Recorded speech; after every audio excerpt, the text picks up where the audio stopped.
Yo, what's up guys? Welcome back to my liquid text tutorial series. This is technically part 4, but like all the other parts so far, they don't require you to have watched them, because each time I've got a better effects and better techniques to show y'all. Today will probably be the final and the most important video, covering a step-by-step guide on how to Mishko. Now I'm gonna keep it real guys, I'm going above and beyond and risking my life to make this content for you. I actually had a cease and desist from Mishko himself, as well as being blocked by him after he dropped a comment on one of my videos trying to scoop up some of the clout. Honestly, I shouted out this guy way too many times for him to see this content is unfair, but I think what happens, a lot of artists hate the idea of people sharing their style of artwork, whereas I've always been more about sharing. I've always been more about teaching you guys. I think it's inevitable that when you become a big artist, people are obviously going to be trying to recreate your artwork because you inspire them. But me and Mishko are going to have to disagree there. Honestly though, shout out to Mishko. Even though he tried taking my channel down, there's no hard feelings on my end. I think his artwork is beautiful. I don't think that this video really threatens him in any way, but I guess he sees it different because he tried taking me to court. But he doesn't scare me. I know what the YouTube guidelines are, and this is educational content. This is my own artwork. I'm simply referencing his style for the foundation of the tutorial because way more people know about his style of artwork. So with that being said, today I'm going to be teaching you once again the Liquid tool, how to use it to melt your text or imagery in a random and fluid way, how to create a custom brush which you can then use to merge and even generate colors, how to overlay layers to create depth and texture, and lots more guys. So without further ado, let's get straight into how to Mishko.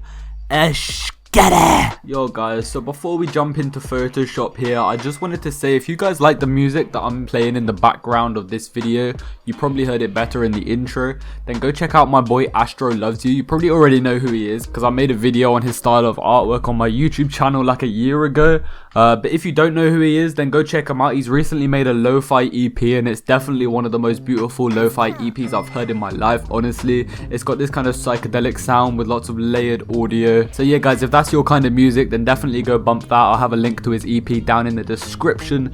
Anyway, let's get into Photoshop. The first thing you're going to want to do is open up a new file. So for me, I'm going to be doing file new 1920 by 1080 because I'm going to try to create a thumbnail for this video here today. So the first thing that I'm going to do, I realized I always say the first thing I'm going to do, it will be like step 3, 4 or 5 and I'll still be going, right, first thing you want to do. Alright, so second thing you want to do, I should say, is make the background black. I mean, you don't have to do any of this specifically. This is just what I'm doing for my effect. But if you follow my effect, then obviously you can use the technique to create any effect in the Mishko style. I'm going to keep calling it the Mishko style. It's just a lot easier to say than RGB, liquid, melting, color, warp, distortion, glitch. You know, it's just, I'm going to call it the Mishko effect. First thing is to make the text. Fuck's sake. Third thing is to create the text. So I'm going to type out tutorial and let's make it white so we can actually see it. I'm using Cocoa Goose Classic trial font. Don't have the full font, so it's just a trial. I don't know what that means really. I don't think that this gets deleted from my computer. I think it's just to remind me that I should be paying for this probably. Not too sure. Anyway, for now I'm gonna rasterize the text and I'm going to duplicate it just in case we want to come back to the unedited text. But for now we're going to delete that one or hide that one, and we're going to move into the Liquify tool. So for this effect, I'm going to be going for the effect where it's all kind of dragged down, like it looks like it's melting off the screen. So I've turned the pressure up to 80 and I'm going to go ahead and I'm going to just start sliding this text down towards the bottom of the screen. I'm actually going to make this a little bit smaller so that we can have a longer melting effect going on. So let's pull that right to the bottom, just like that. The Liquify tool is super easy to use. I did cover it in part 1, but I'm going to be covering it again in this tutorial. There's a few different ways of using it, a few different effects. The U's and the O's are a little bit harder to do, but my idea is just to take the white part of it and pull that bit down. What I mean by that is to not mess with that bit too much, but just to take the bottom and pull that down like that. Another common mistake that I see with this effect is to just grab the middle bit like that and to go like that. You can do that, to be fair. I've even seen Mishko do that in a few examples, but I think it typically looks better if the whole of the bottom of the letter is sliding down. So yeah, I'm going to keep pulling this down like this.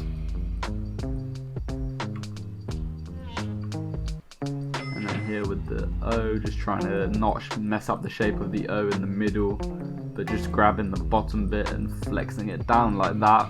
I actually love this effect, guys. When you start getting good with the Liquify tool, you're going to be using it all the time for all of your Photoshop work, just to like, if you want to move something very slightly, kind of drag it around, the Liquify tool is your best friend.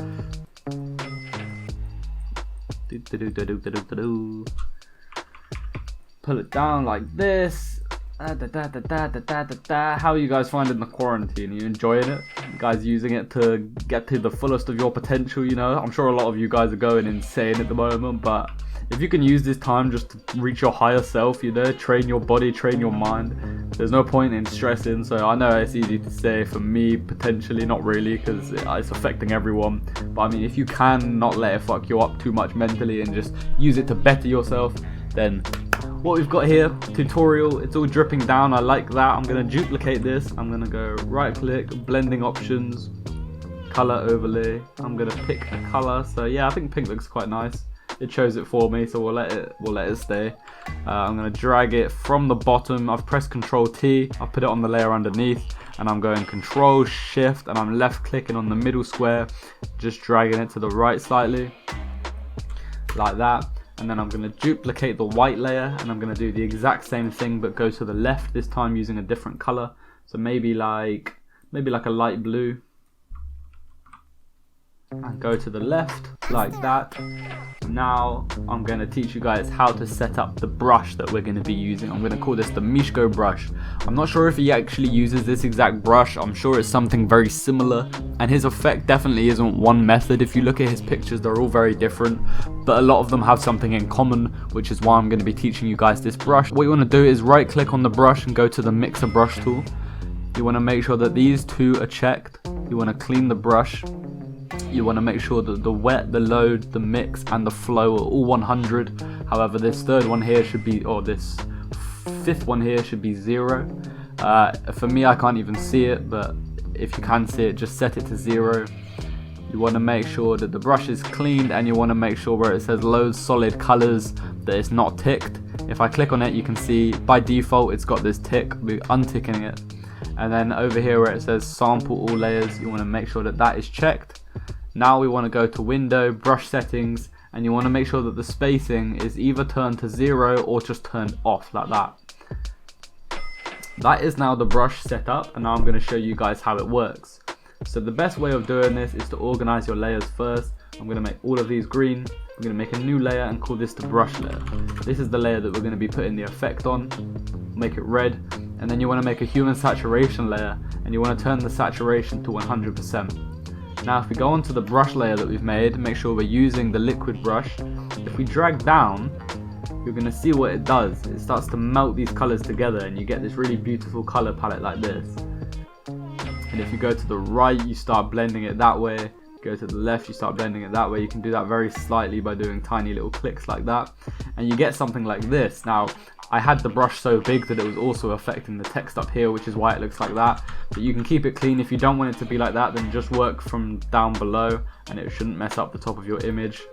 Now what I'm going to do here is I'm going to go to a layer above, because what I'm trying to show you with this brush is not how to merge your colors together, but how to in fact generate new colors. So if you go back to the hue and saturation layer, and then we pick a new saturation, so maybe something like around here, and lift the saturation back up to 100, I don't know why that dropped, and then go to this new layer that we've got above the other brush layer. Now when we click, we can see it just generates new colors for us. Each time you click, it's going to pick some new colors. If you have the saturation tool, the hue I mean, all the way to the left, then it's going to be the most dramatic case. So you see one click and it's almost started to glitch.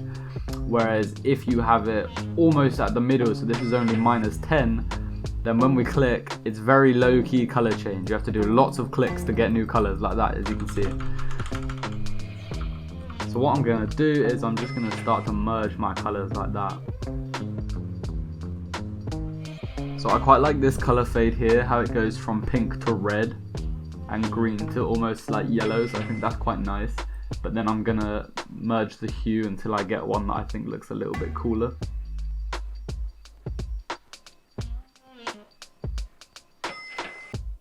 So I'm actually not liking any of these, so I'm going to keep playing with it until I get what I want.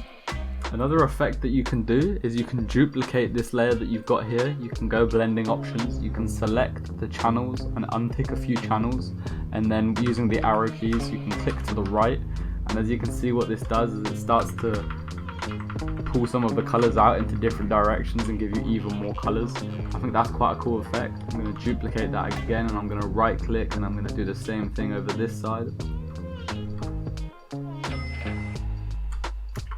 So there we go, these colors are starting to look very nice. I'm going to go back on top with the saturation layer.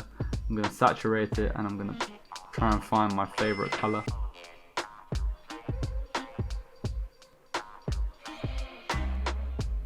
LOFI. Rasterize, filter, liquify. I'm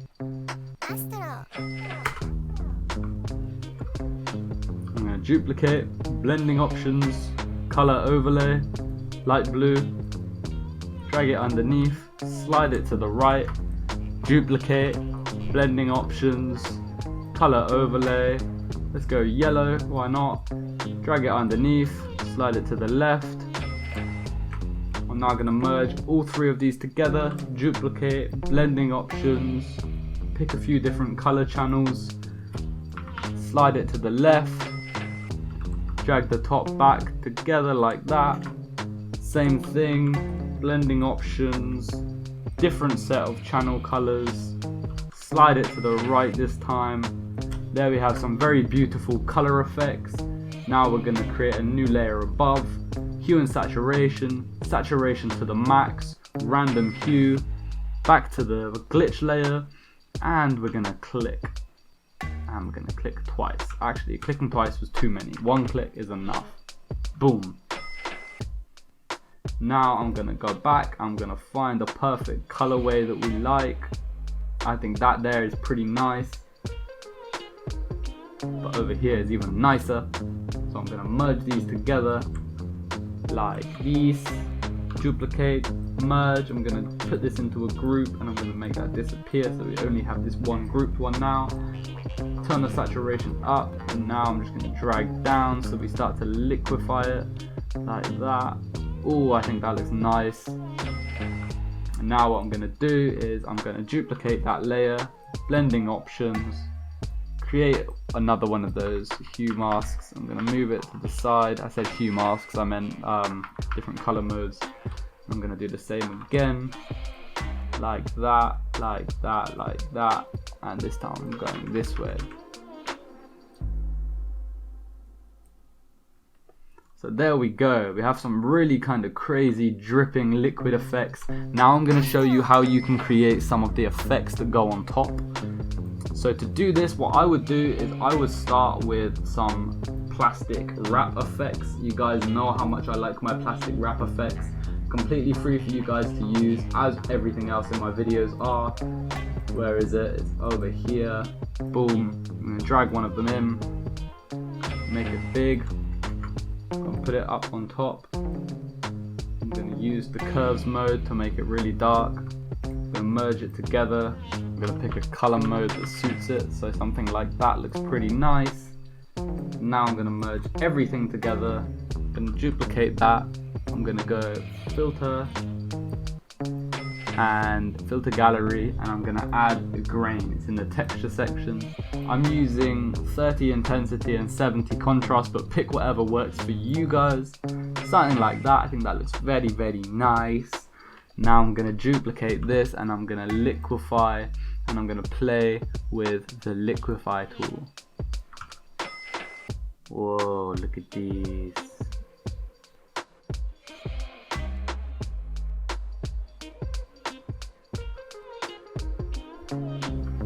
Anyway guys, you get the idea. This is how you create, or this is how I think you create the Mishko effect. If you guys do end up following this tutorial and trying this effect for yourself, then come and drag and drop it into the Discord. I'm sure the community wants to see it. I'll maybe give you some feedback, and let me know down in the comments what videos you want to see in the future. Talking of the Discord, we actually have a giveaway going on right now. All you have to do is create an album cover, and that's all from me guys. Take care, peace.